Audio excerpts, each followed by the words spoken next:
Either that, Great or, time. either that, or I'll let you guys decide. Or I was singing to him, and when I sang, it just turned into stone completely, right? And it made him cry a little bit, but to avoid tears, he just froze. That was just what he did there. Welcome, everybody, to episode 605 of Just Joshing. I'm your host, Joshua Pentalresco. I got two guests tonight. I got Steph Cannon and Matt Knowles, writers, rock stars extraordinary, and I'm being literal with this. I like that. I like the way that sounds. Look, you're coming. So, ladies and gentlemen, I think I talked to Steph a month ago. Yeah, I think it was about a month ago. About a month ago. So I got, hey, Steph, come on the show. It's like, yeah, and she goes. So today she goes, okay. So Steph and Matt come to me. It's like, hey, we got all these books here. We got like these CDs. We're just this metal. So it's like, you literally are rock stars. I mean, why deny that? It's the truth, right? Right? I know somebody I should actually connect you with. She actually photographs metal bands. Because she did up until she actually connects you guys. Cool. Yeah. I think she dig you. I think she would legitimately dig you. Yeah. So I'm gonna go from this perspective. So you both had, was it musical aspirations for you both? Or was it writing aspirations for you both when you started? Because I feel like you guys had your own. I'm not saying you guys have similar dreams, but I'm curious with both of you what started what.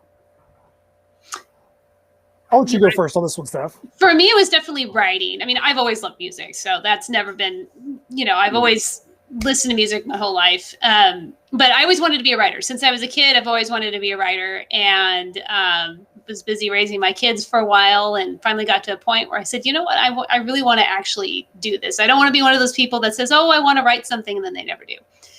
And I was a comic fan, and I realized that, some of the stories I was wanting to tell, I might be wanting to tell as comics. So I learned how to write a comic script, and kind of from there, I ended up being a finalist in an online comic competition. And that comic is actually how Matt and I met. We commented on a mutual friend's post, and he saw the artwork and really liked it. And that just kind of went from there. So we very quickly realized that we were wanting to create stories together. And that is how we created In Symmetry Creations, which is our content creation LLC, as we like to call it. And but I'll let Matt kind of talk about his music background and writing background. Yeah, so I came completely from the music side. I was in a band that toiled in the underground for years and years, put out, I think I've lost count, 5 or 6 CDs, but depending on which way you count it. Did one short tour in Europe with a pretty famous band right now. One of the band members in my band is actually in one of the biggest power metal bands in the world right now. I'm not sure if you've heard of Camelot, but the bass player Sean Tibbetts from Camelot. I love Camelot. Sean Tibbetts, awesome. Sean Tibbetts, the bass player, is a longtime friend and former bandmate of mine. Still talk to him to this day. But Alex, so we were in a band for quite a while that was right there on the cusp of actually doing something. But it was at the time when labels couldn't figure out how to integrate in the digital music piece of things. And tons of labels were merging and going under. And we had a label in Germany that wanted to sign us after we were finished with the label that we had that we were on in Holland. That kind of fell apart because they merged with another company. And we started to see that our opportunities were drying up. And then Sean was getting a big opportunity to get back into Camelot and start doing his stuff there. And it just became very clear that the thing that I was doing was drying up at that point. And I was tired. I was burnt out on the industry. I took 7, 8, 9 years off, even though I tried to get back in a couple of times. It was very fleeting. But then I really made the decision to get back into writing. But I wanted there to be more than just music. I was like, I wanted music with a backstory, with a side story. I wanted there to be something where it was going to be multi-dimensional, multi-faceted in the arenas that it took place in. And a couple of songs musically with a little bit of a backstory turned into an EP with a steampunk backstory, into a full album with a steampunk ebook that then started converting into issues. And that, like how Steph said, from her side, we met because she had this one-page comic up called Boot Hill. From my side, I had the first 2 issues of the 11-issue arc for Heirs of Isildur, The Crossroads Conundrum out. I shared those with her. And she really enjoyed that, and the fact that there were metal songs that were actually integrated into the comic itself. And because of us both having these things that we were both doing before we even met, you were like, hey, you know what? She's got the missing pieces of the puzzle that I need to be the creator I need to be. And I feel like she felt the same way. And it was very quickly on. We were like, this is what we need to be doing. And here we are 3.5 years later talking to you on this podcast. I feel so honored. I'm always amazed, like the people I actually literally get to say, hey, can you want to make an ass out with yourselves with me for like an hour? And they're like, sure, let's do it. Let's have some fun. But yeah, exactly. Nothing wrong with that. But it's amazing. So, like, honestly, I've been interviewing a lot of comic book creators in the last few months, and it's amazing the musical background I've seen with a lot of these creators. Christopher Moron, for example, he's got with his book Peerless. He's a musician. And Ben Cook's another guy I interviewed, like same musician, very cool dude, by the way. I really enjoy. Absolutely. But it's fascinating to me that and like especially Matt's side of things, I totally get the co-writing thing kind of with you because you're used to a band environment, even though you like. It sounds to me like for you, I'm gonna go with you, Matt, first, and then I'm gonna touch on with Steph. This is almost like being back in a band with you, but without the bullshit. And that's the impression I get. Like, you love collaboration. I get this real sense with you that you dig it a lot, but you didn't want to deal with a lot like the how do I put this so delicately? The extraneous politics that can come with being married to certain people, and I mean that in like the professional sense. Yeah, absolutely. I get the feeling. I get the feeling that Steph has a very low bullshit meter. I got this impression from her. It's like little good. Pretty much, yeah. Yeah, low bullshit meter. You want that because for you, again, you dealt with how many people were in your band, if you don't mind my asking. Oh, over the years. Far too many. Yeah, so exactly. So there you go. Like, there comes a point. He's like, I'm really sick of. I love the music because I hate the extraneous stuff. Yeah. You still kind of are making music. You're doing it in you guys are literally making music. Yes. But in a comic book sense, you still there's also like a music to it too. But again, it's a smaller, more intimate setting, and because of that, and it's also your own thing. You can kind of go in your own direction, kind of pick and choose your battles. You can help each other out, which is great. But again, there's a lot that's like, you guys have a clear idea what you want. So, which for you, I feel is refreshing. Am I on par with that? You know, I think that you hit a few nails on the head there that really haven't been discussed or even mused about when we've been on some other shows. I think being in bands as long as I had my entire life prepared me to be able to be like, hey, you know what? It doesn't matter to me who writes this part or this line or draws this or does this. We're all coming together because we all want to see this thing be done the best it can be in the end. One of the best things about Steph and I is that when we look at a comic page, or sometimes we'll write all the dialogue before a page is finished, before the artist even draws it. But there's a lot of times that even if we have dialogue written, we know that dialogue is probably going to change once the drawn page is there.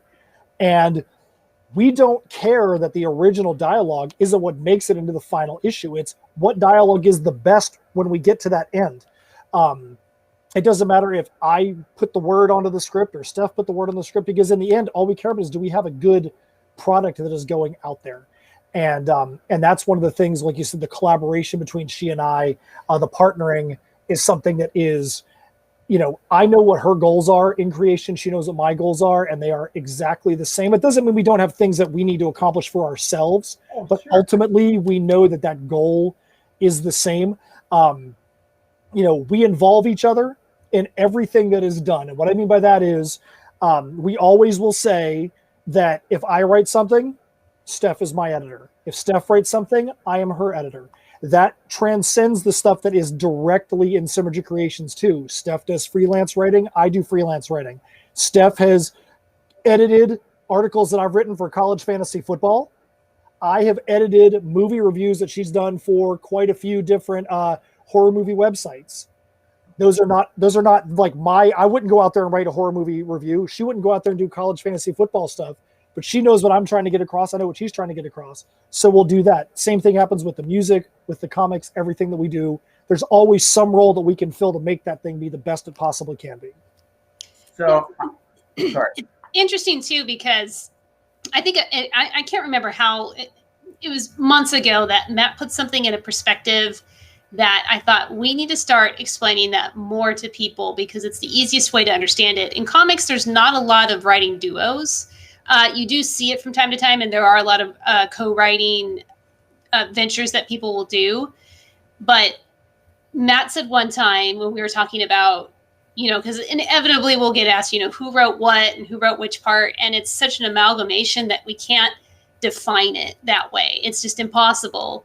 And sometimes one person might write more of something in one section, and then the next section, the other person writes more. So he said, it's no different than being in a writer's room for a television show. There's normally not just one writer for a TV show. Normally, and each episode might have different writers.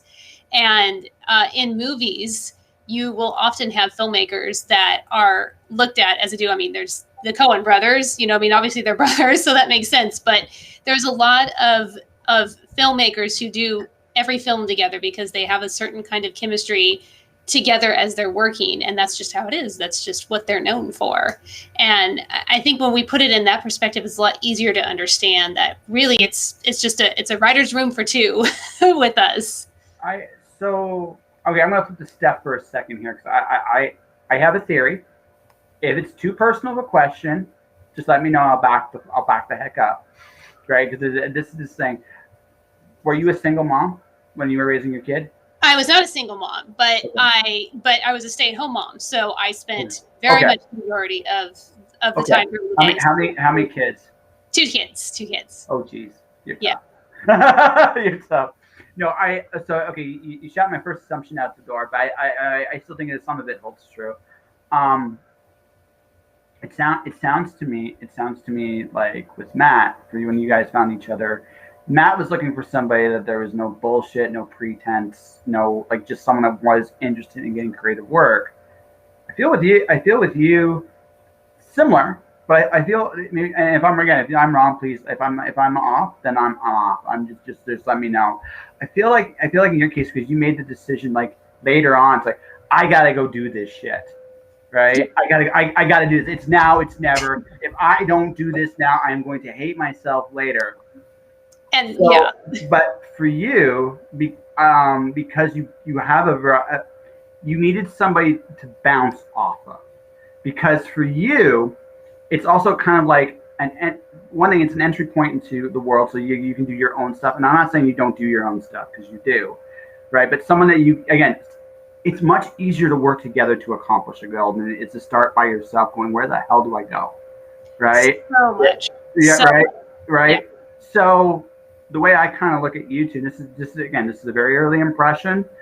I get the sense that you two are family. I'm not sure who's the mature one. I think it depends on the circumstance between you two. But who are you, man? How do you know this stuff? What is happening? You're kind of like a mentalist. I feel like you've got a little bit of mentalist. I just listen. I'm listening to both of you, and I've done a few of these. If you can tell, you're episode 605, so I've done a few of these. But it's just the fact that it's where you guys came from. Like Matt, you're a musician. You've collaborated your whole life. Like, you work with people and you love that. Like, that's a great feeling when you're with people that are on the same wavelength, producing the best thing possible. There's very few things like it, and comics is great for that. Like, it is one of the best mediums for that. And Steph, although I have no doubt you kick ass completely well on your own too. Oh, yeah. Right. I have no doubt. But here's the thing: you got someone. One, it keeps you honest too. Right, you're right. It keeps you honest, but two, it's got your back. In an industry as strange as this one's a bit nuts and a bit strange. you want someone that you can kind of go, hey, listen, am I full of crap right here, right now? And he'll say, yeah, you're full of crap, or no, you got this, you rock. And either way, you need that. And the thing is, like with your family, even though personally they got your back, it's hard. It's like, is this good? Like, is this piece good? It's nice, right? Right. Yeah, I'll tell you, one of the things that's funny that you say in there too, that we've never really expressed it like this, but if we go back and look at it, it's absolutely the truth.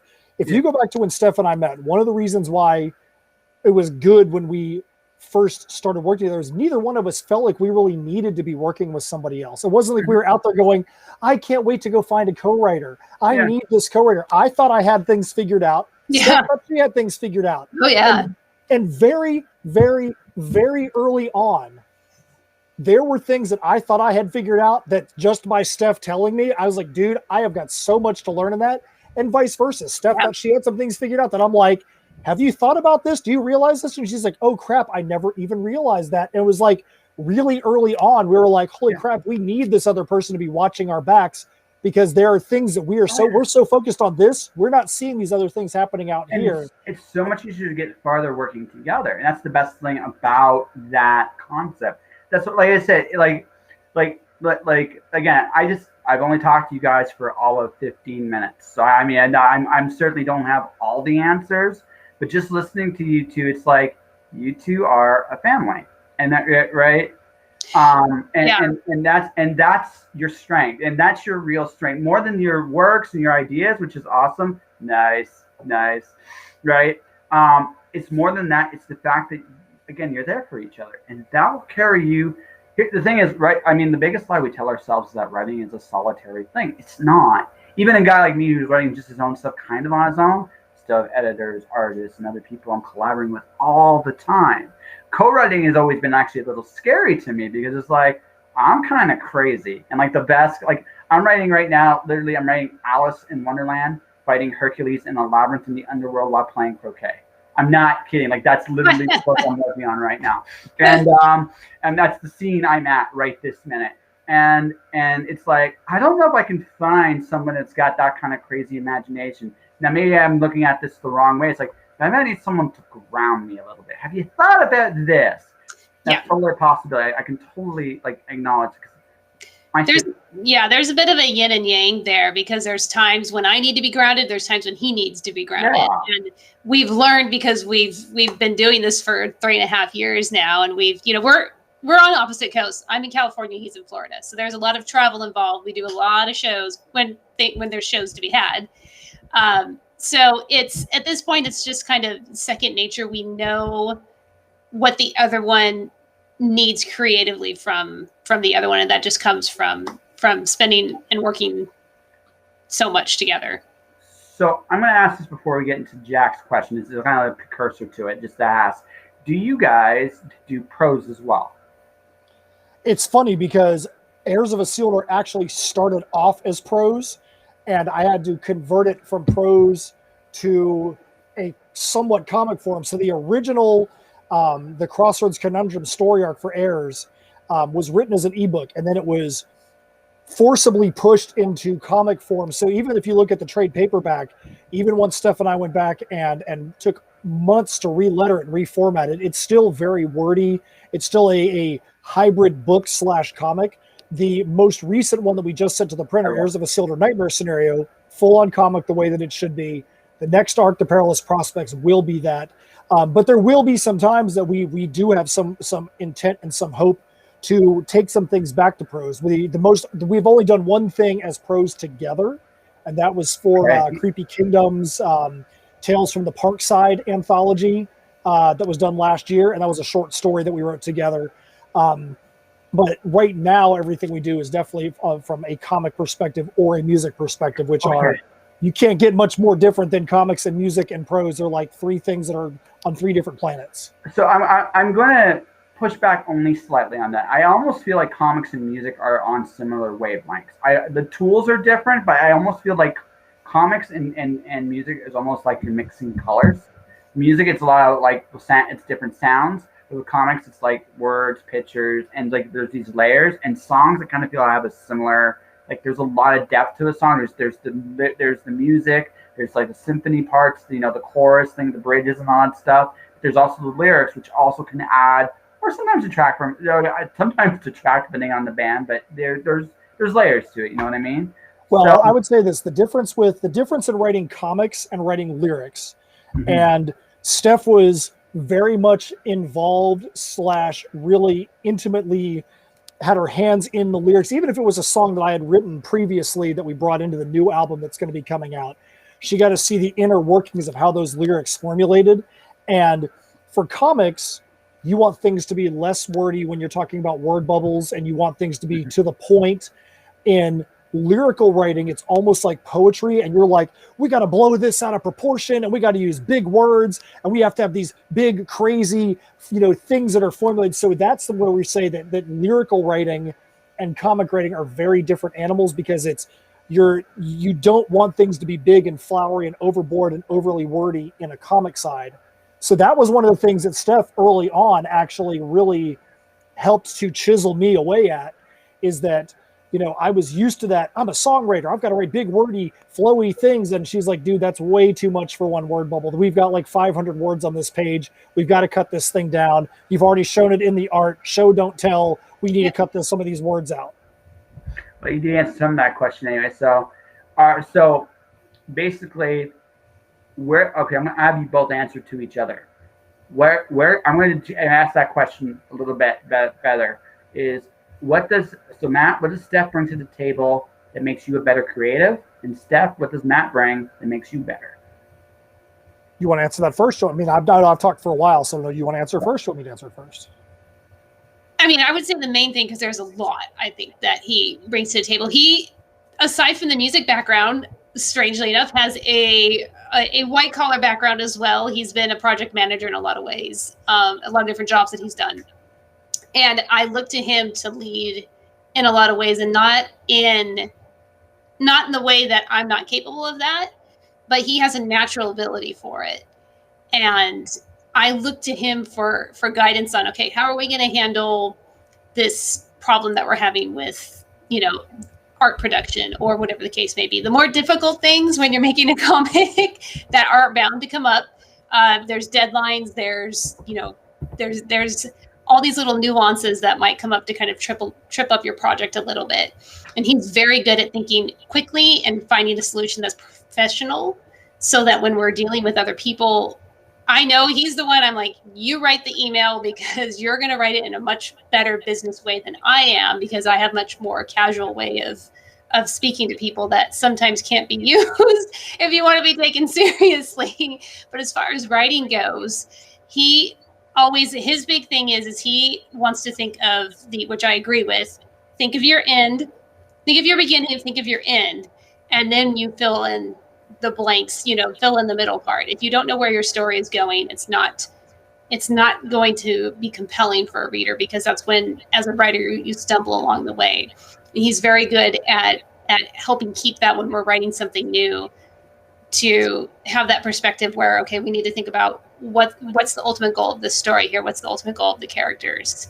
And for me, I will think of usually a setting first, and then like a genre. I'll be like, I just want to write like a treasure hunting story in the Amazon. Okay, well, there needs to be more than that.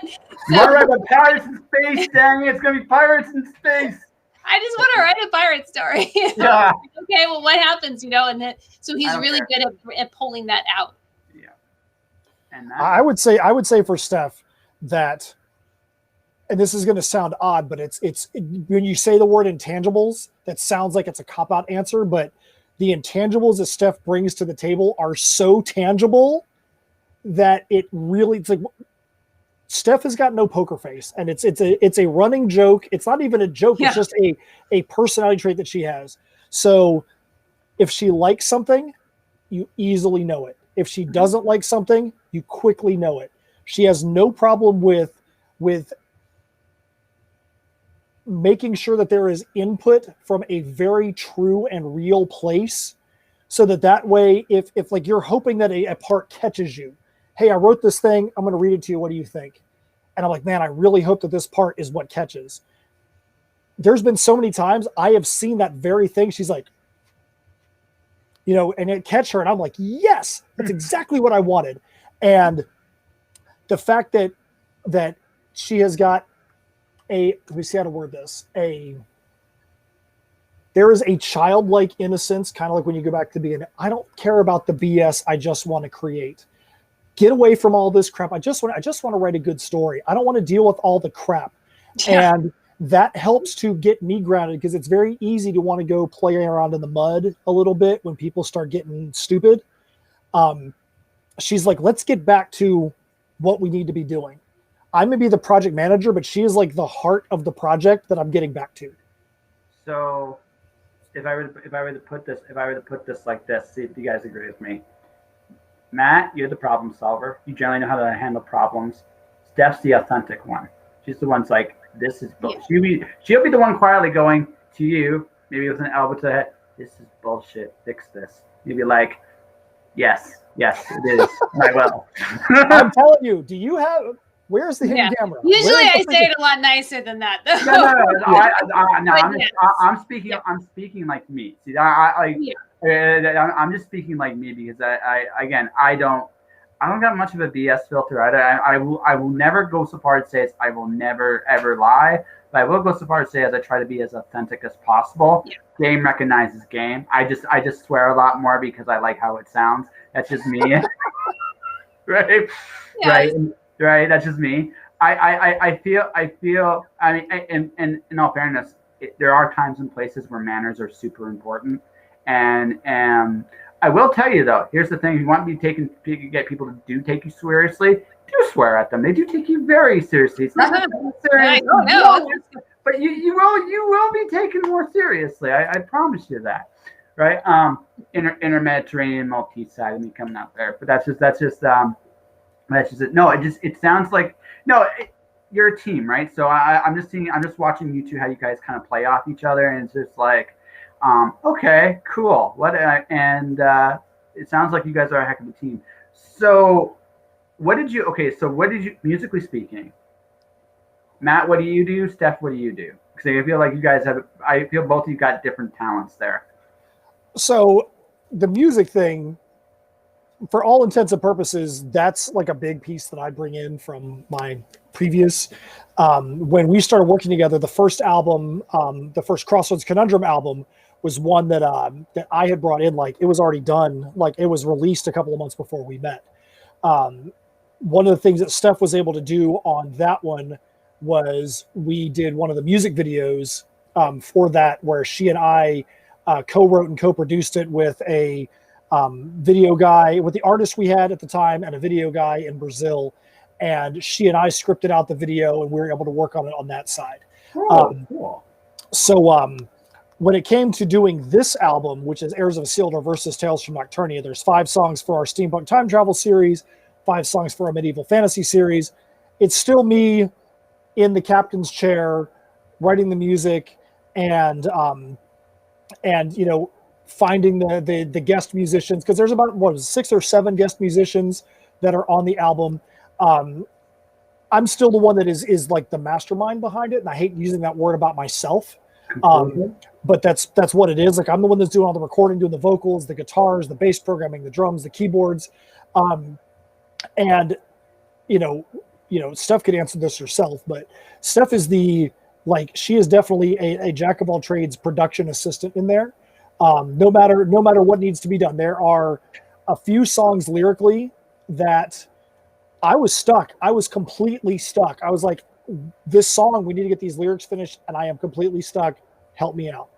And immediately she had an idea. Boom, we collaborated. Song is done.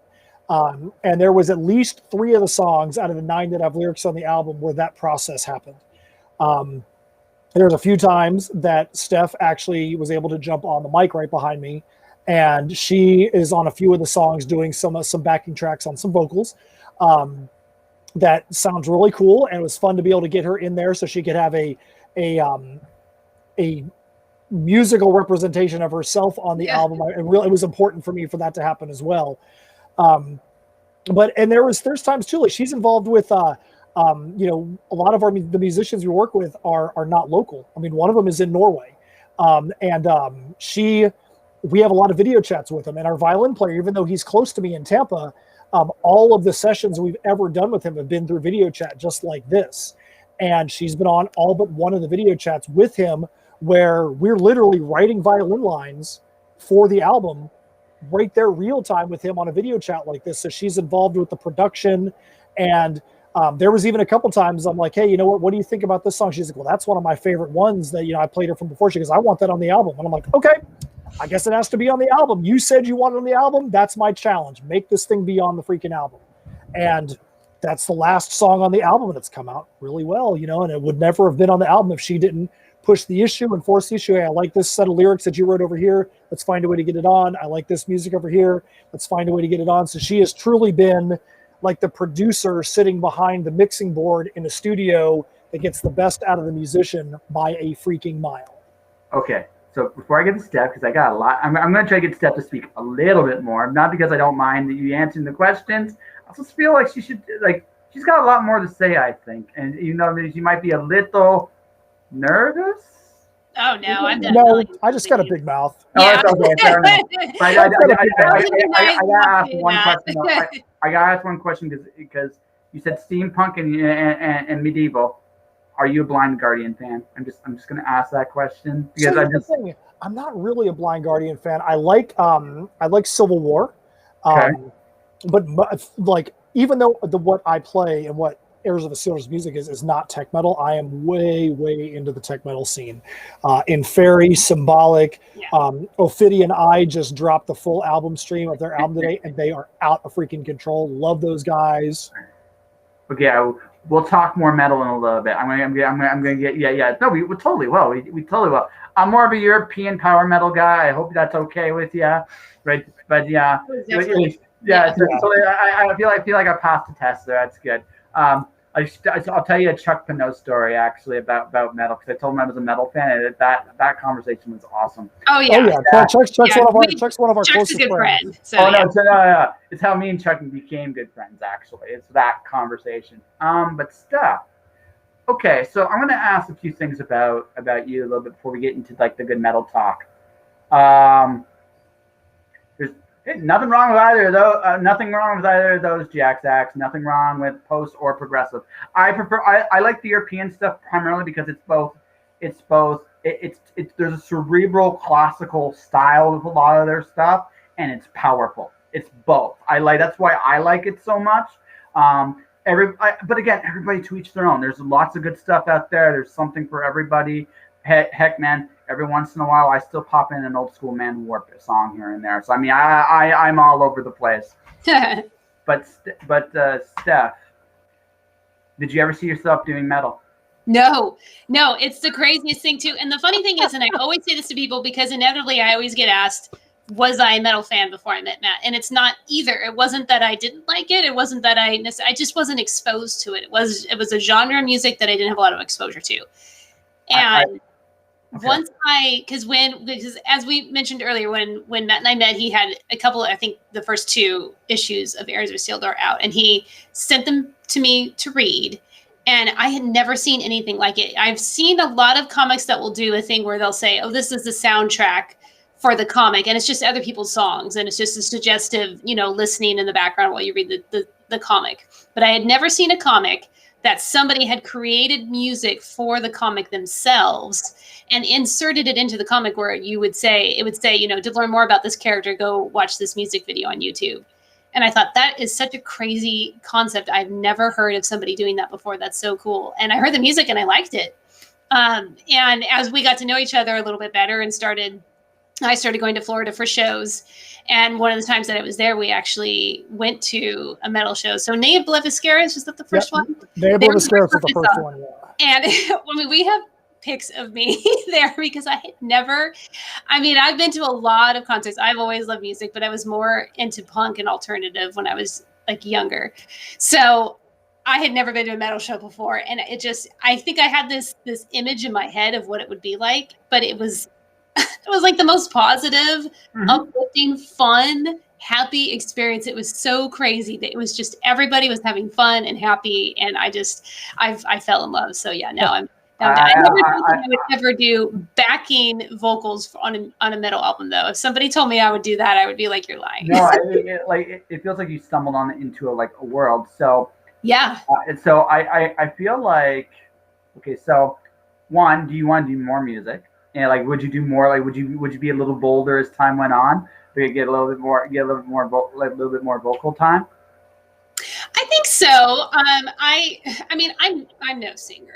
You know, I'm not like an operatic singer by any chance. I was in chorus when I was younger, but metal is just a different type of vocal range that you can really like let out your frustration if you have any. You know, you can kind of just. And so, I would definitely be open to it. We tried doing a little bit of clean vocals for the recording, and that was more that was like way out of my comfort zone. I can get on the mic, and I'm comfortable enough in front of Matt that I can stand next to him and get on the mic and just scream and yell and have fun. So I would definitely be open to more of that if it lends itself. Absolutely. So I'm going to ask one more question, and then we'll get into the good, fun metal stuff here for you there, Steph, and that's this. Because I started drawing about 7 months ago. So now I can, I do drinking draws. This week I'm doing 3 of them. Mike Seeley, Rich Perota, and Monday Envu. I'm doing like Studio Ghibli and pirate stuff, like Thursday, Friday, and Friday, Saturday, and Monday. Is when I'm doing those. But the thing about that is one of the things I got from that was doing a different art form, even just like performing, seeing it, helped me in my storytelling in a completely different way. I could actually ask this. I might ask this at the end with Matt in terms of what comics have taught him about his music at this point. But for you, stepping your toe into the music world, how has it impacted your writing? It really has. And one of the ways, as Matt said, some of the songs are songs that he originally wrote years and years ago that have morphed and manifested. So there's a few songs that I helped him lyrically, write lyrically, that he had sort of had the shell of it, the foundation of it, and we sort of got it to where it needed to be in order to fit with the characters that we were writing about, that he would be, setting to music. I feel like it has, I mean, I'm gonna gush a little bit. I really love his songwriting, his lyric writing. I just think that it's just really good. So I love it. And so songwriting and poetry, I see the two very similar. Mm-hmm. Those are two mediums that I didn't have a lot of exposure to, but there's a way to write and structure songwriting that has to be very concise and very tight. Whereas with comic writing, we can kind of just be all over the place and say, we'll just write the script and then we'll condense it once we get the art. But I feel like editing, helping to create these songs has helped hone in writing it a little bit when it really needs to be, because otherwise, we could be all over the place, and then you have, then you go through like a 5th draft of a comic script. So I do think it has helped with writing. It's added an additional layer to it, I think. Teaches new language skills. Okay, so to me, I realized. So I didn't realize this until so my first metal band was Metallica. Don't hold it against me too much, right? Yeah. But here's the thing: the band that I started to realize how much classical music influenced metal when I heard their S&M, their first S&M album. It was the thing that should not be. There's like a violin background. Da, na, na, na, na, na, na. I heard it and it was like, oh my gosh, it's in that song. It may have been it was a creative license, but it made me start examining like metal in terms of classical. I actually think metal might be some of this really well done metal is some of the most smartest music made. Oh, I'm telling you right now, if you go out and you look at Inferi, or you go out and you look at Zach Leeser or something like that, and you look at the way that those guys play the guitar, one, complete and utter freaks of nature. Like, it doesn't even make any freaking sense what they're able to accomplish on the instrument. Or even like Buried Alive. If you look at the stuff that Buried Alive does, it doesn't even make any sense. But like you said, the intelligence behind being able to be like, hey, you know what? I'm going to write 856 notes in this one measure, and it's going to sound good. How does your brain even make that happen? Yeah. My brain will never do that because I am not a technical music player like that. I can appreciate that. I love what they do. But yeah, I completely agree with you. There is definitely a lot of composing and a lot of structuring that is very similar to what you would have gotten from a classical musician. Yeah, no, like I said, like Jackson said, like it's something I've noticed with metal music. It's like it's probably one of the most grounded and grounded in like a very old style, like the older music. It's probably one of the most grounded. It's definitely an example of it references what it came before. Most storytelling, no matter what your format is, we all pay homage to other stories before us. Some more literally than others in my case, but that all said, like there's definitely always a sense of in music where it comes from is kind of where it's going, and I feel like metal exemplifies that maybe better than just about any other genre out there, with the possible exception of jazz.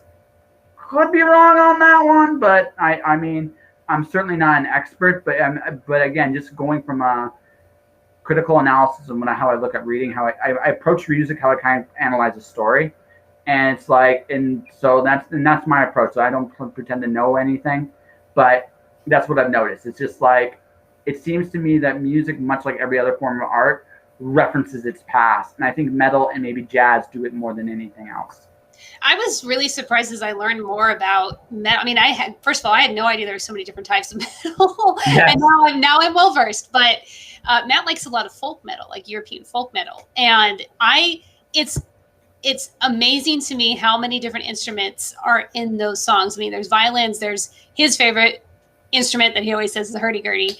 So you just think, that's in a metal song. Like, where is this? It's amazing, the versatility, because I think people that aren't well versed in what metal music is all about just think it's just screaming, and it's so much more than that. And that's what I love about it. Oh yeah.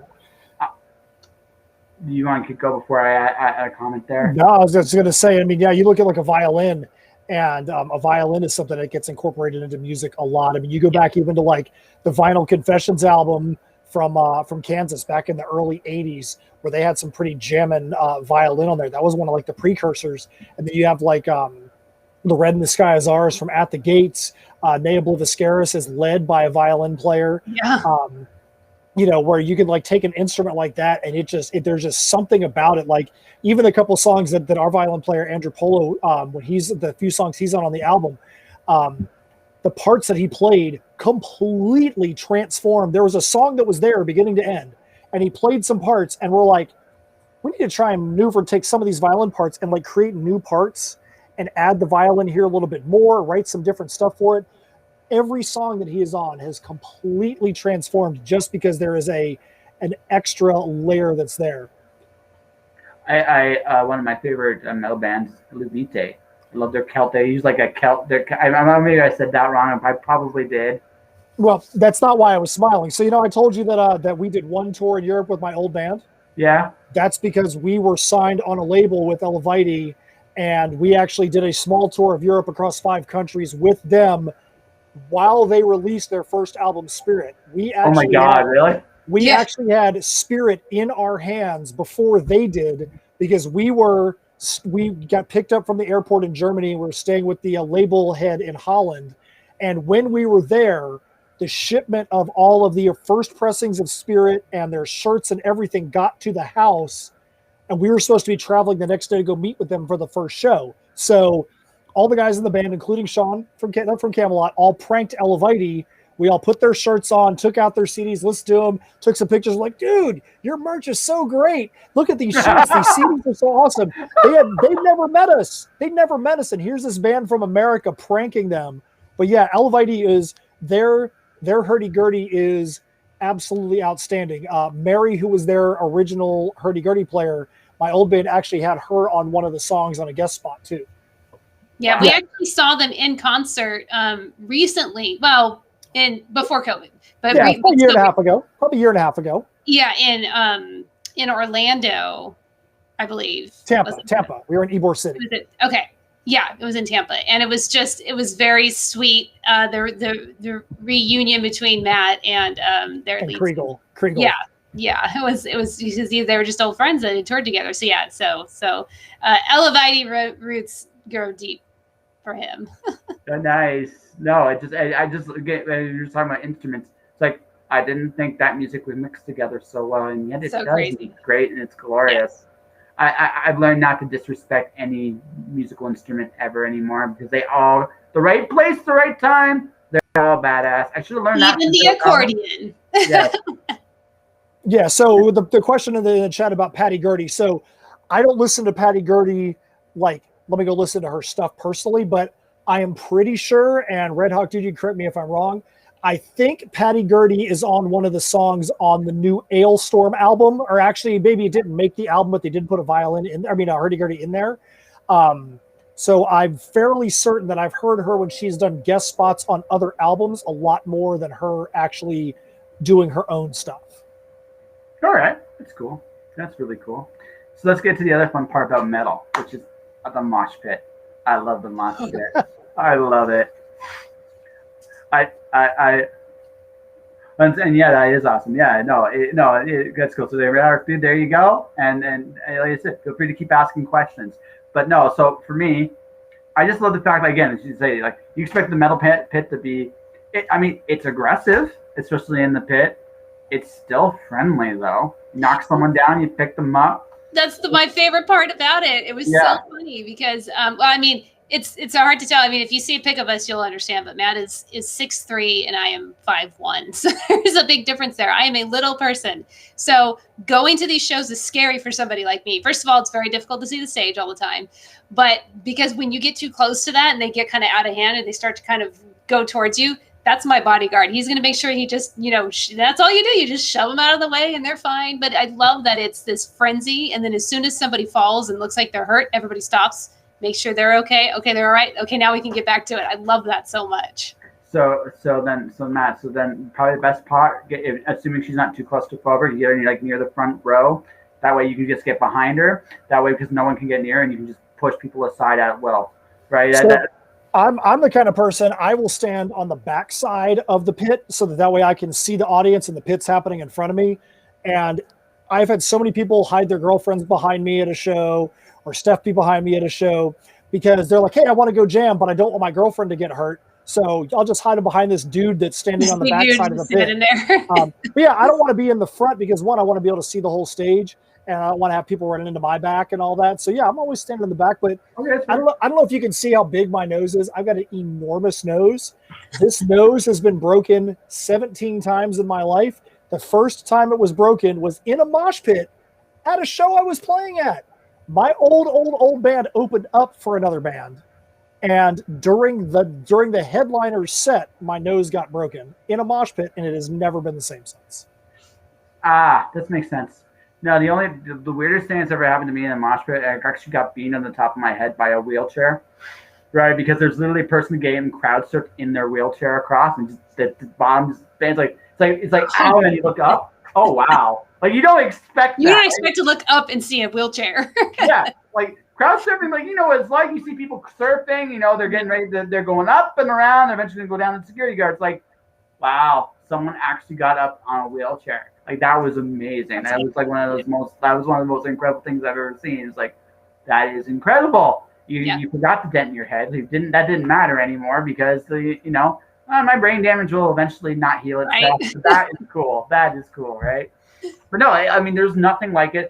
Also, every performance is so different. Like, I've literally seen bands play barefoot on stage, which I think is just a weird kind of like awesome. I've seen like just when Amon and Mark, when I got to see them live, they had like the Viking horn, and they're drinking it from it, and right, we actually shook the place, man. It was really, really cool.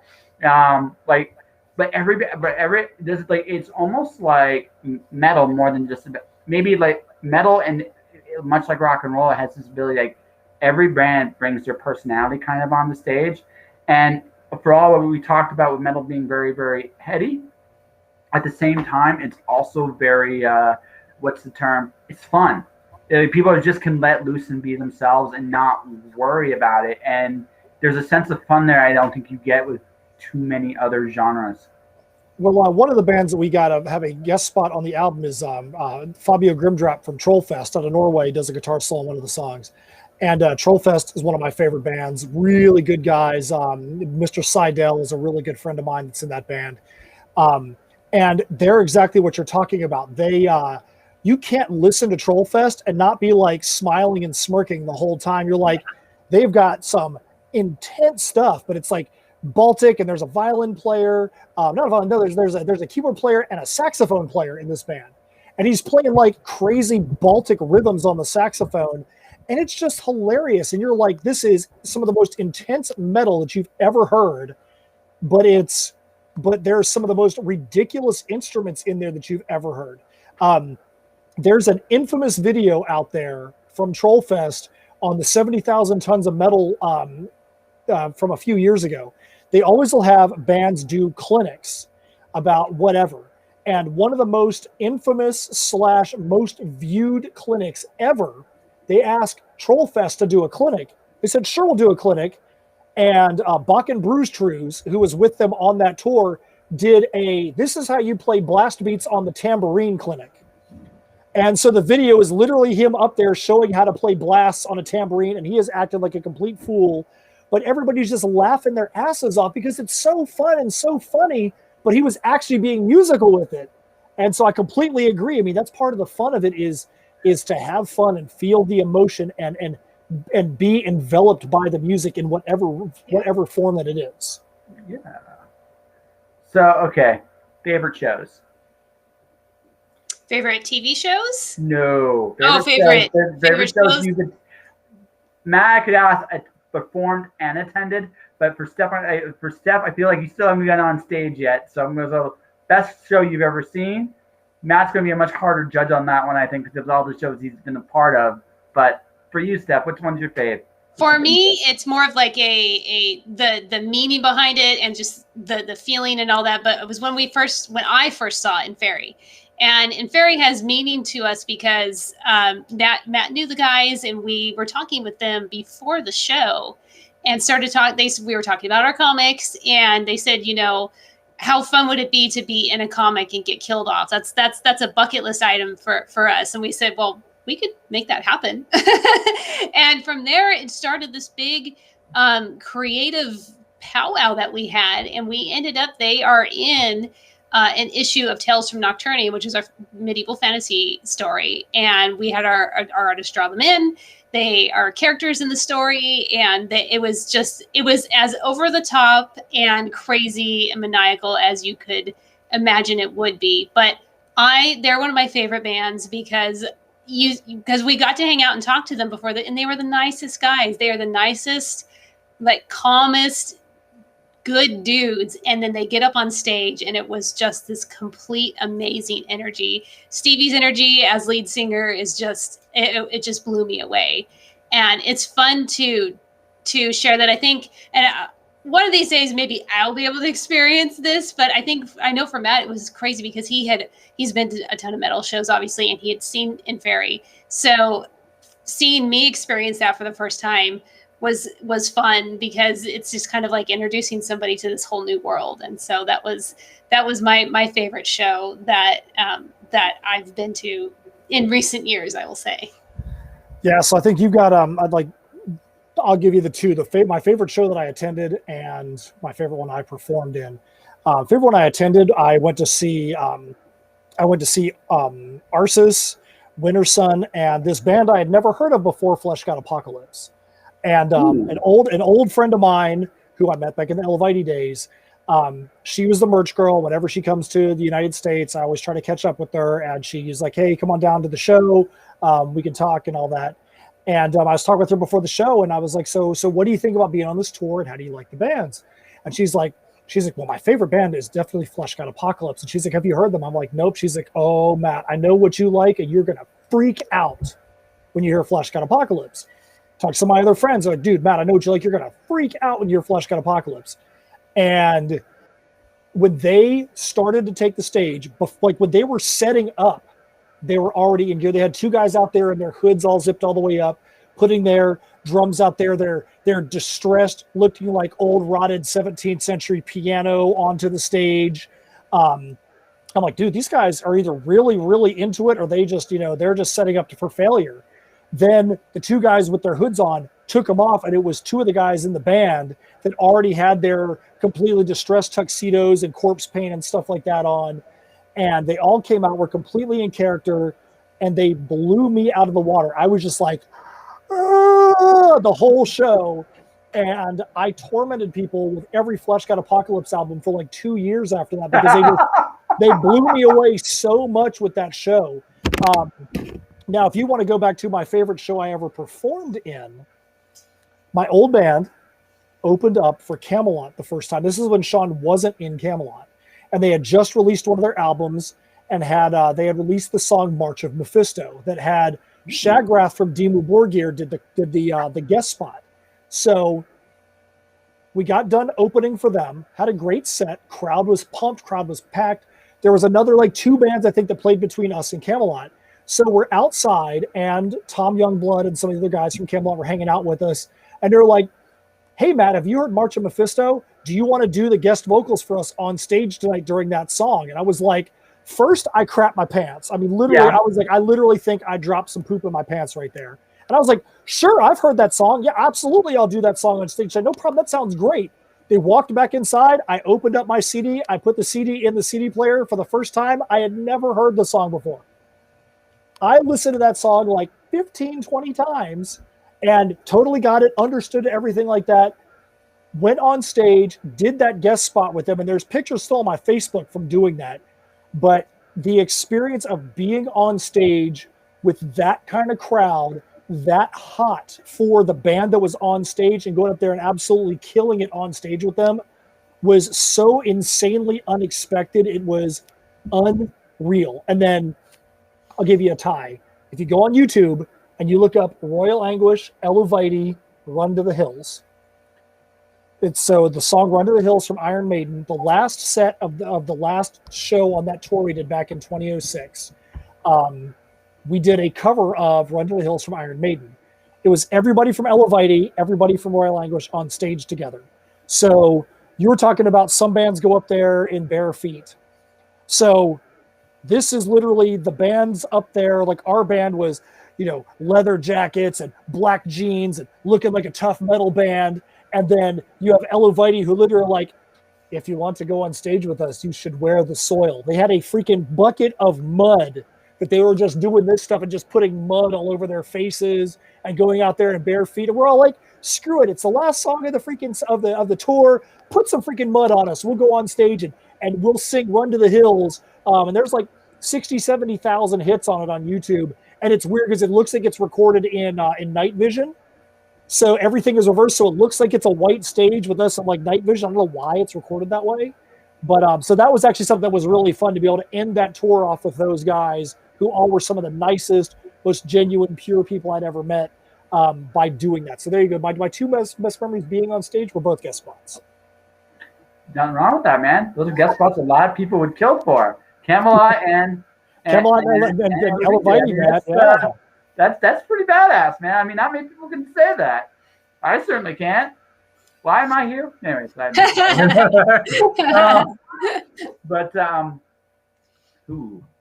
so we can keep going down music. I kind of want to talk comics with you a little bit because I'm assuming as you guys are still fans, but I actually had a big question because something about just the way you two are talking has me thinking, and just some of the things you've mentioned.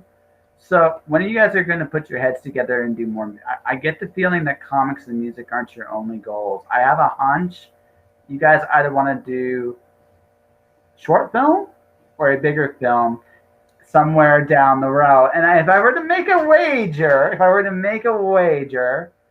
probably a horror for the first one, just to kind of break into the scene, because horror. So for ladies and gentlemen, for those of you wondering why I'm saying horror, there's two reasons for that. One, horror, by and large, depending on the genre, is actually a cheap movie to make. Yeah. There's a practicality aspect to it. Number two, these are metal people, right?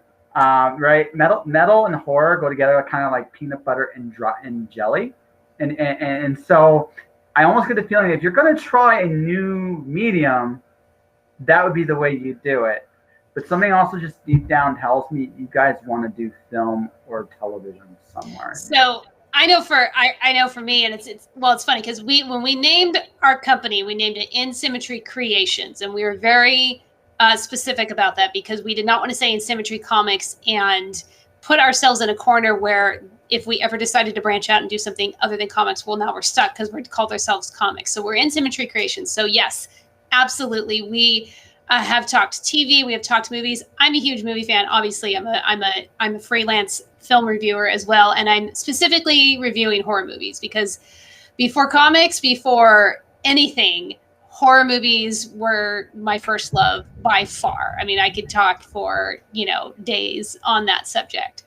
And most of the comics that I wrote on my own before Matt and I met were horror or were in that sort of realm. That's kind of my wheelhouse. Doesn't mean that I don't want to write other things because obviously we've written steampunk and medieval fantasy. I'll write anything, and there's very few genres that I wouldn't try because I feel like that's what grounds you a little bit. So movies, TV shows, anything. I don't know if there's a medium that I think writing a play would be kind of difficult just because we don't have a lot of exposure to that. Aside from that, yeah, definitely. First thing before Matt answers, you guys would do well as a play. You both have. Matt especially has definitely the performance experience. I think he among true. If nothing else, you know how to play a crowd. And if you can play a crowd, you can do a play. That is very true. Steph knows how to play a crowd too. We've had to host some. We hosted the costume contest at Collective Con Jacksonville. Steph and I did it, and she freaking killed it. Okay. So my mistake. Okay, so you both can play a crowd. So if you can play a crowd, you can do a play. Yeah. So real quick, before we do this, I am very surprised that Steph did not take the opportunity to shill her own sister right now. We cannot talk movies without giving a big shout out to her sister. It runs in the DNA. My sister just got an Emmy nomination yesterday for she was a co-executive producer on the movie Oslo that was on HBO. Yeah, so she got who was she co-executive producer with? Oh, Steven Spielberg. No big no big deal. Yeah, no big deal. No big deal. No big deal. So yeah, and that's a whole other story. But the creative runs strong in my family. We'll just I just something told me deep down that you guys are looking at bigger stages for what you guys are doing, and it honestly it kind of fits because you guys have both had, especially Steph was just revealed to me, experience dealing with larger stages than what you're currently playing in. So I think if you look at any form of successful media that's out there, Lock and Key did a great job on Netflix. It was a really great series. Lock and Key is not just a TV show. Lock and Key came from a successful comic series. You look at anything that Marvel is doing. Marvel is not just comics. Marvel is not just movies. Marvel has got a conglomerate of all these different things that they do. They're in every freaking form of media you can possibly imagine. Star Wars, Steph and I just talked about this last night. Star Wars as a movie was just a movie. It wasn't like it was this big, huge thing. The thing that turned Star Wars into this big cultural phenomenon was all the merchandising deals that they did that got it out there into everybody's hands. The toys for Star Wars in the 70s went completely insane and made it like the number one franchise in the world at that time because of all their merchandising deals. So like you said, that's kind of how we see it too. We're open to anything that comes our way, and we're not going to say, nah, we don't want to get into whatever that thing is, because if that's the thing that's going to take the universe that we have created and get it farther out there into the world, there could be something that, that look at Kickstarter. Kickstarter is kind of an example here. There's some people that are only going to buy comics on Kickstarter. So if we said, no, we don't want to do Kickstarter, we only want to sell our comics at shows, well, we're leaving out people that are only going to buy them on Kickstarter. You're leaving out people that are only going to buy them at a local comic shop. So why would we not want to see our stuff, on Kickstarter at local comic shops? wherever else it could be, on whatever internet site it could possibly be. You know, we want to see our ideas out there as far as we can push them, as far as we can get them into as many different hands, as many different genres, as many different subgroups as we possibly can. Well, it's also just good business. Like, it's one of the things I talked about with authors, because I think authors are becoming aware of this, but you guys are both aware of this. It's not just selling that story as a book. It's selling that story as a game. It's selling that story as a television show. It's selling that story in like Europe, selling that story in Japan. Thing is, if you look at what publishing companies do, publishing companies make their money not just buying the book from the author, but selling and reselling and reselling and reselling. It's no different for any creator in any field whatsoever. I'm writing an Alice in Wonderland Greek mythology mashup. I also have a board game. I also have a video game idea for it. Why? Because the more places I can tell the story, the more people will be aware of what I can do.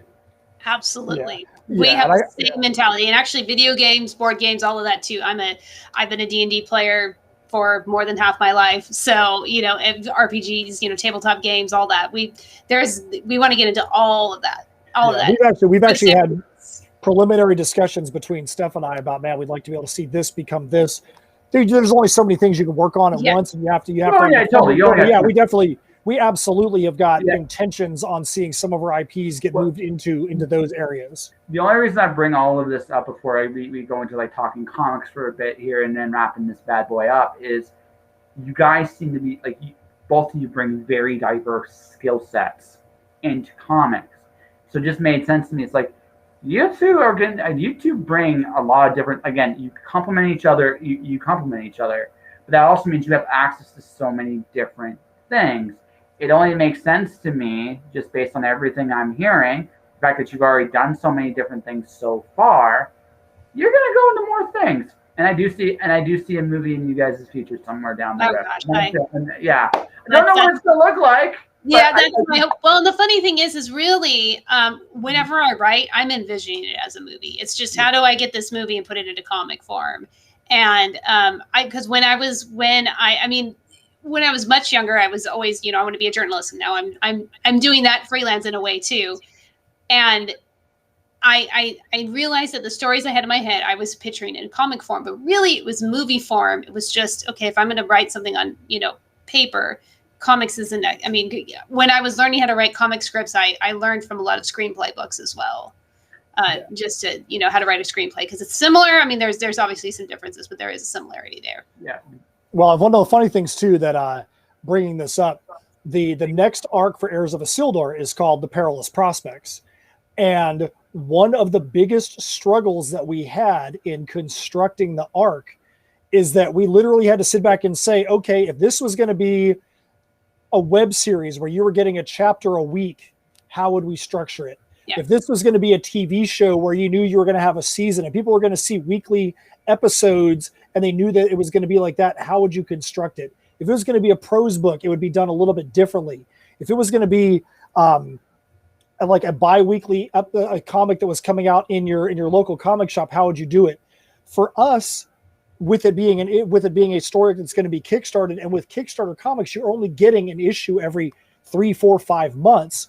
We're like, we have to write this thing differently and present it differently, because somebody who's going into the local comic shop and is going to get 20 pages of a comic, and they might be like, wow, that wasn't really a whole lot, but I'm going to get the next piece in 2 weeks.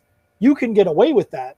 But when you're like, oh, I just bought this comic off a Kickstarter and I only got 20 pages and now I got to wait 4 or 5 months, that's not enough. I didn't get enough of that steak. It was like getting a 1 ounce steak when you want a freaking 12 ounce freaking porterhouse. And we had to construct the Perilous Prospects arc to the fact that it's going to be on Kickstarter. Going to a local comic shop is like only getting 1 chocolate chip cookie. Yeah. I hate saying it because I feel bad, especially now that I'm actually creating comics, but I tend to be a trade waiter. I like to, I'll wait for the trade to come out. Not always, because obviously we support a lot of our fellow creators on Kickstarter and buy their issues as they come. But with the big two, it's much easier to say I'm going to wait until they do an omnibus or something. So I'm in a weird spot. There's still like a handful of books I still get from like a local comic shop. So again, I'm 12. Teenage Mutant Ninja Turtles. That's a great book. I'm a Green Lantern guy. Green Lantern was my first comic way back when I was a kid. So that I get a book from Image, and I get 2 books from Image, and I'm getting Harley Quinn because I've known Riley since before he broke into the industry, and Stephanie Phillips is probably my favorite mainstream writer in comics right now. Well, so, I could say this too, really quick about that, because something we haven't even mentioned yet. You know, what would be really, really cool if you went to your local comic shop and you put on your pull list Frontiers from Scoot, which is on Scout Comics. Frontiers, so Frontiers, okay. Scout Comics, great publisher from South Florida. We have a deal with Scoot, which is their all ages line. And Steph and I have got a story called Misfits Clubhouse, which is so completely on the other side of the spectrum from everything that we do, because it is like, how silly can we be? How absurd can we be? How ridiculous can we be in something that's going to be fun for everybody in the family? And Misfits Clubhouse fulfills that void that we just weren't doing before. And Frontiers is an all ages magazine that they do. So like Steph likes to say, think of highlights for kids. I like to say, think of Mad Magazine as if it was an all ages book. So it's all short stories from tons of different creators. Super Cats is going to be in there. A bunch of other really cool stories. And the first short story of ours is going to be in there, which is called I Don't Want Any Asparagus.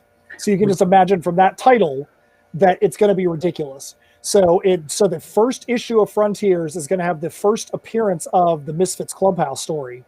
And it's actually going to get released to local comic shops on August 18th through Scout Comics and Scoot. And then we actually are going to be able to debut that on the Comic-Con floor in DC. So that's going to be fun as well.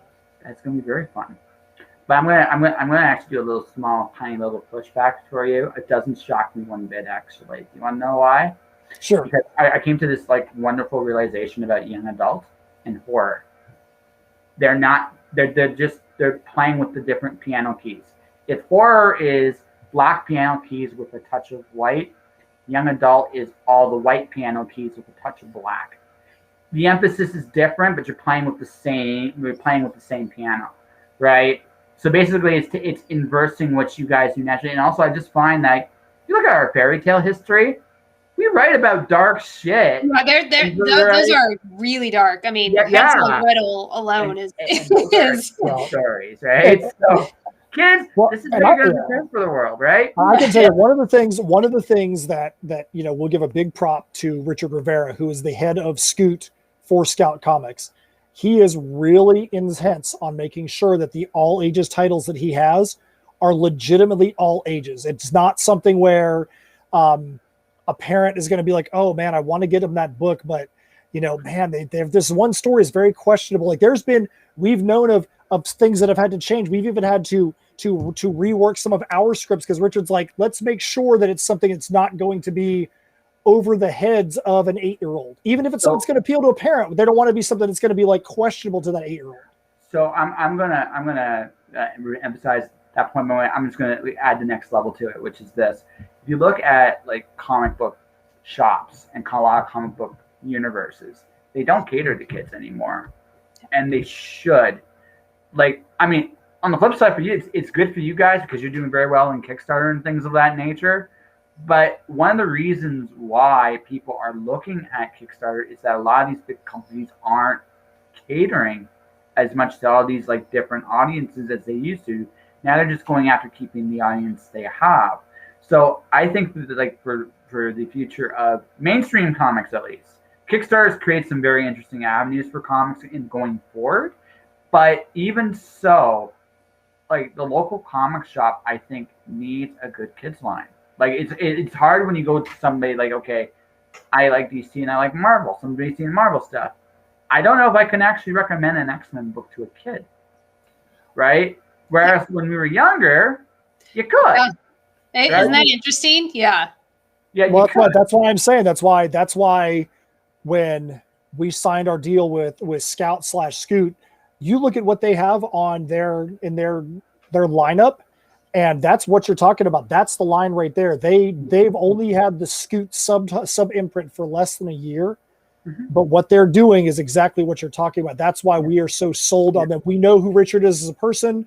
We know what his mentality is about what he wants to see come out of the Scoot line for Scout, and we're totally behind it. That's exactly what he's doing. Scoot at AwesomeCon in DC actually has a whole presence in the kids area of just Scoot stuff at AwesomeCon Junior, and they get to run a whole bunch of stuff for kids at this con. And we're like, that is so freaking cool. The only other company that has a kids line that of any import is Boom. Boom has a pretty good kids line too, but that's it really, and it's too bad because I think this is actually something that comics need more of. Also, like I think, and this is my biggest criticism of Marvel. Marvel had Unbeatable Squirrel Girl. They had it. They should have just kept it. Yeah. Right. They just legitimately should have just kept it, because that was, if I were to recommend a book to a kid, that was the book you could have given a kid from Marvel. Now you got nothing. I don't know what to recommend to a kid anymore. It's very interesting. I know, like when I walk into a comic shop, normally most comic shops have a dedicated kids section, and it's tiny. Yeah. And it's normally not even true comics. It's other real that caters to just a very young age. Yeah, which like is totally not cool. I didn't expect to be talking about this with you guys. That's cool. We are. Yeah, I mean, we should have mentioned it sooner, I'm really proud to be.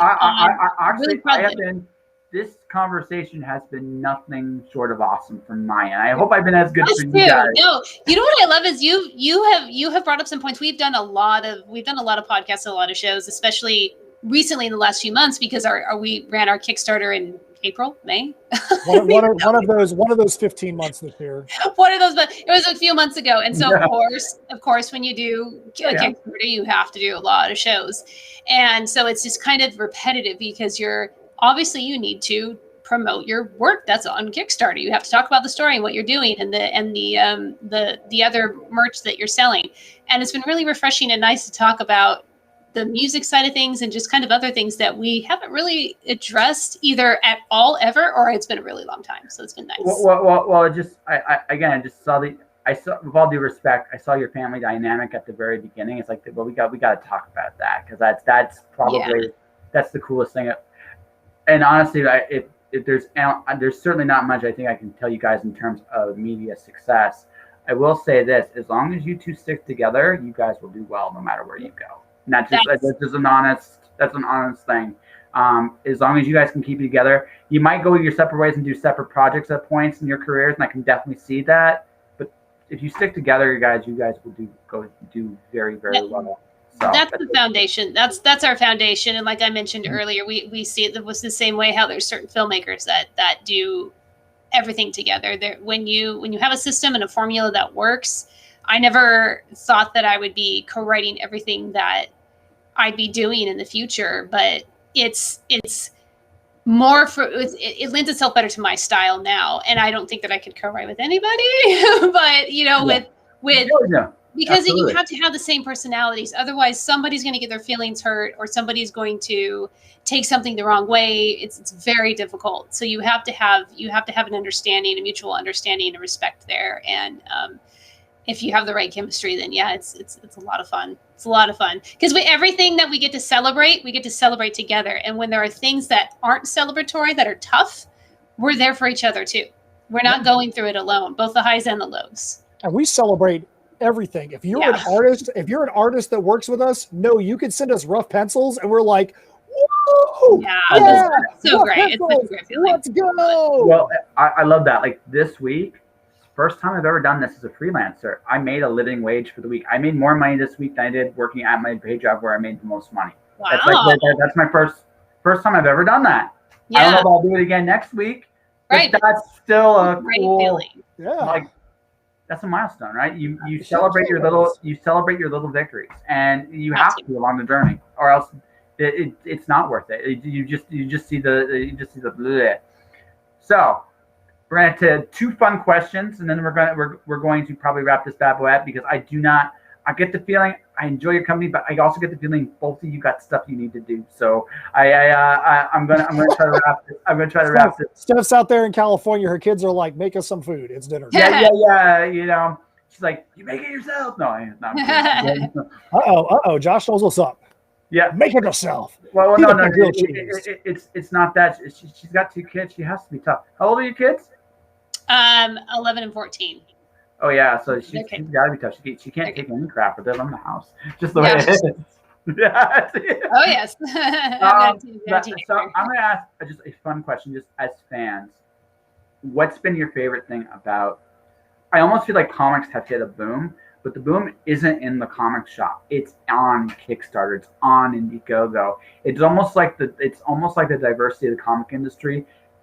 I've never seen so many A-tier comics, not only in the big 2, but in just everywhere. There are like Rob Malteri's doing great stuff. Chuck edits a ton of great books. Does he edit your book too? I'm asking this just because Chuck hasn't edited any of our books, but Chuck and I we've talked with Chuck quite a bit about some stuff. He's reviewed our stuff though on his show. He's a good friend. I asked because I just joked. Chuck's the Where's Waldo of comics. He's like, I look inside. It's like he's everywhere. He does one too. Yeah, he's a busy guy. He's busy. No, it's cool, right?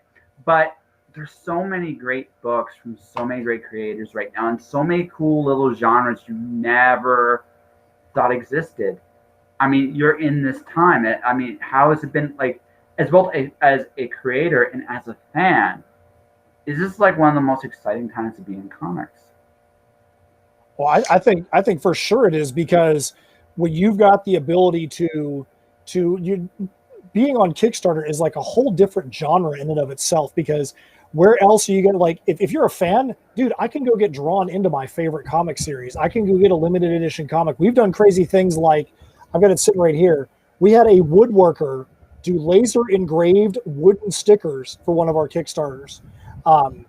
We had a leather worker. We work with a leather worker that makes crazy leather things for us, dragon masks and gauntlets and all that kind of stuff, where, and people will go buy them. When our leather worker was like, hey, I want to make you this gigantic dragon mask. And we're like, that looks cool, but who's going to buy that? And a bunch of people bought it. It's crazy. It's awesome to be able to see that you can create this own little niche in the world. And then really quick, one of my favorite moments, which I'm not going to say who, but when we actually had an A-list celebrity that backed one of our campaigns, and I'm going to talk with him, and he told us why he backed our campaign out of the blue. And we're like, that's the coolest thing ever. So that was actually really cool, completely out of the blue. I think for indie comics, it's a really great time. I've seen it grow even, and I've only been writing comics since 2017, but I've seen the industry change and grow a lot in that amount of time. And it's amazing that it's a small pool and everybody knows each other, but it's also very versatile. And I see it becoming even more so as the years go on. But it's generally, and of course with anything, you're going to get this, that it's not completely this way, but it's generally very supportive. We have some amazing friends who have supported us in ways that, when you're running a Kickstarter and you see how excited people get for our campaign to launch, and they're vying to be the first one to back it, and they're buying our merchandise, and we see pics of them wearing it or have it on their walls or whatever. There's no greater feeling than that. And this is obviously from fans, but from fellow creators too. So I think it's a really fun time to be in indie comics and just kind of see, because COVID was very tough. 2020 was very tough because of the pandemic.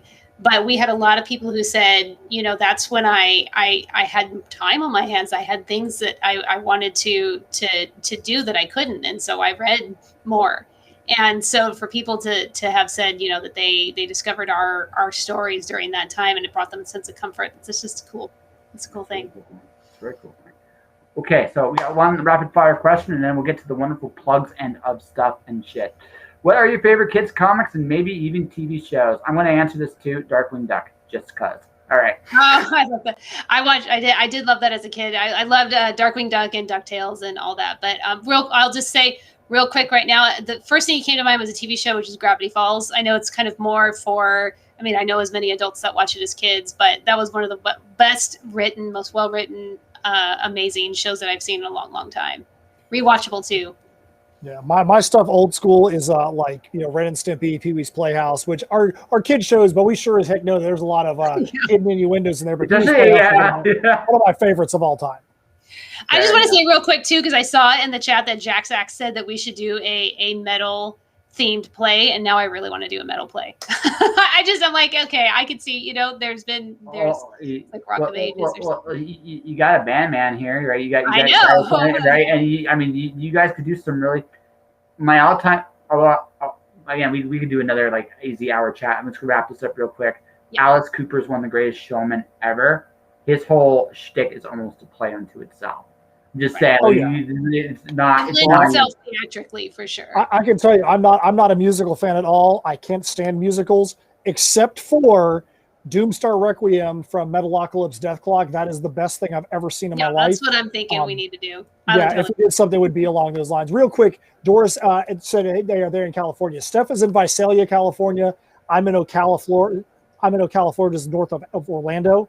So there's no such thing as a local show for us because every show either one of us is doing or somebody has to travel to get there. Just like in a couple of weeks, we're going to be in Raleigh at Galaxycon. We both have to travel there. So I spend a lot of time in planes. A lot of time. Fair enough. Steph needs to have a driver's license in Florida because she's here enough to. She should be living here. She'll live here someday, and she needs to be living here now. But right now, she can have dual residency.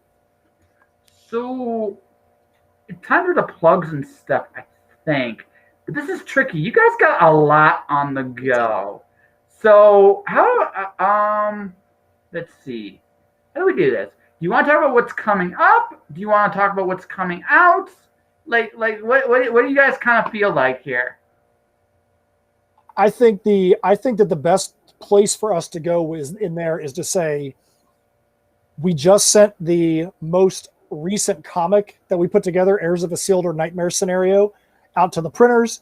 For our Kickstarter backers, those things are going to ship as soon as we can possibly make them ship. Steph's going to be here. We're making it's a big, massive trip. We're going to have the show in Raleigh, but she's also going to be back here in Florida so we can do the first part of our Kickstarter fulfillment. So we're going to be shipping those out. If you are not familiar with Heirs of Isildur, it's our steampunk time travel series.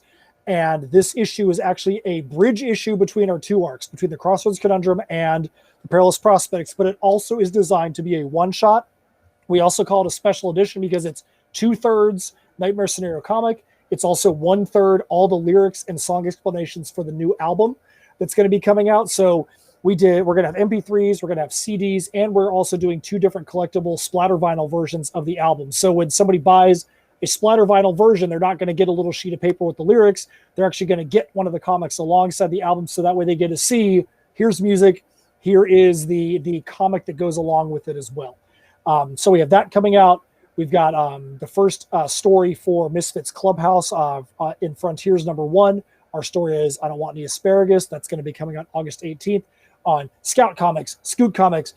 Make sure that you go to your local comic shop and order that from their previous catalog. And those are the main things. We've got we've got some live appearances coming up. Do you want to talk about the live appearances stuff? Or you want me to just keep rattling my? So we're going to be at Galaxycon Raleigh, which is July 28th. Something 29th. To the 30th. August 1st. Yeah. At the end of this month, we're going to be at Galaxycon Raleigh, which is really exciting because we were set to go last year, and of course it didn't end up happening. And we were both really looking forward to it because I'm going to fly to Florida. We're going to do an epic road trip, or we're going to drive to Raleigh, do the show, come back to Florida, and do Kickstarter fulfillment. And then In Symmetry Creations will be repped. We're not quite sure. We're still working out the details on if it'll be both of us or not at AwesomeCon in Washington, D.C. In August, the third weekend in August, I believe. Those are the 2 shows. And then we have in September, which is, a little bit away, but in September, we're doing Daytona Beach Comic-Con, which is a show we really love doing. That's really, really, really good, well put on show in Daytona Beach, Florida. And there's a very good chance you'll see both of us at a local comic shop on Free Comic Book Day on our own coast. Yes. Fair enough. how can people find you guys if they want to know more? Find us. They want to know more. You can go to insymmetrycreations.com, which is our main website. All of our titles are linked there, whether it is our books, whether it is our short stories, music videos, albums are all there. You could go to /insim on Facebook. You can go to All right. @insim. Did I get that right? Nice. Thank you. Yep, you got it. You could go to hashtag InSymmetry Creations on Instagram. You can go to @InSym Creations on Twitter. If you want to go to our store, which has got a ton of the different things that we've done up there, including digital versions of our comics and albums, you can go to tinyurl, that's tinyurl.com /InSym shop, which is our shop. And like I said, we have our other social media accounts. All of our titles have their accounts. But if you want to get to one place that's going to be the umbrella that's going to branch out down to everything else, go to the InSymmetry Creations things, and everything else will kind of branch out from there. All right. This was fun, guys. I still don't know what I was doing here. This was fun. Anyways, ladies and gentlemen, this was Matt Knowles, Steph Cannon. I had a blast. This was a wild, wild time. Thanks for watching. Thanks for listening. Hey, thank you, Jax. XXX was just about thank support. you for Want to support the stream? Hit the follow button. I am very, very close to being an affiliate. Just got to get the live numbers up a little higher, and I will hit there. Number one. Number two, my YouTube channel is Joshua Penteloresco. You can find me on YouTube. Number three, Alice Zero, my poem of Alice in Wonderland's Greek mythology, Alice's Pandora, is nominated for the Elgin Award this year. You can get it on Amazon. Alice 1, the sequel, comes out November 1st. Tomorrow, Rebecca Raymond joins the show. Stay inspired. That's right, I will be on your show August 1st. Stay inspired. Keep shining in the dark. And I will see you guys tomorrow. Almost done. Okay, almost.